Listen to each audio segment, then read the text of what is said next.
Media మిత్రులకు నమస్కారము. ఈరోజు మన ఆళ్లగడ్డ పట్టణంలో ప్రభుత్వ ఆసుపత్రి పరిస్థితిని చాలా ఘోరంగా ఉంది.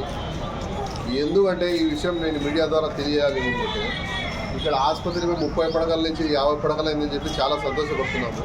కానీ దాని తగ్గట్టు వసతులు మటుకు ఇక్కడ హాస్పిటల్లో లేవు. ఓపీ తీసుకోవడానికి వృద్ధులు కానీ గర్భవతులు కానీ చాలామంది ఎంత అవస్థలు పడుతున్నారంటే, ఉదయం నుంచి ఓపీ రాపించుకోనికే కనీసం అంటే 2 గంటలు పడుతుంది. ఇది ఒక ఇట్లనే కొనసాగుతున్న ఇక్కడ ఆసుపత్రికి రావడమే చాలా దురదృష్టమని మేము భావిస్తున్నాము.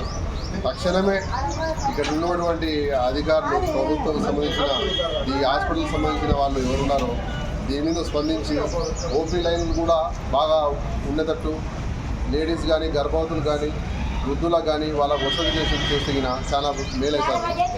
లేదంటే వాళ్ళు కళ్ళు తిరిగి పడిపోయే పరిస్థితి ఉంది. దీన్ని ఖచ్చితంగా ఈ మీడియా ద్వారా పాలకులకు, ఇక్కడ ఉన్నటువంటి రాజకీయ నాయకులకు ఈ మీడియా ద్వారా ఈ యొక్క మీడియా తరఫు నుంచి వాళ్ళకు చేరవేసి ఇక్కడ ఉన్నటువంటి బాధితులు ఎవరున్నారో ఆ బాధితులు నేను కూడా ఒకరిని ఉదయం నుంచి నేను కూడా మా అబ్బాయిని చూపించుకోవాలని చెప్పి 10:30 నుంచి ఇక్కడికి వస్తే ఇప్పటి వరకు ఓపీ దొరికింది.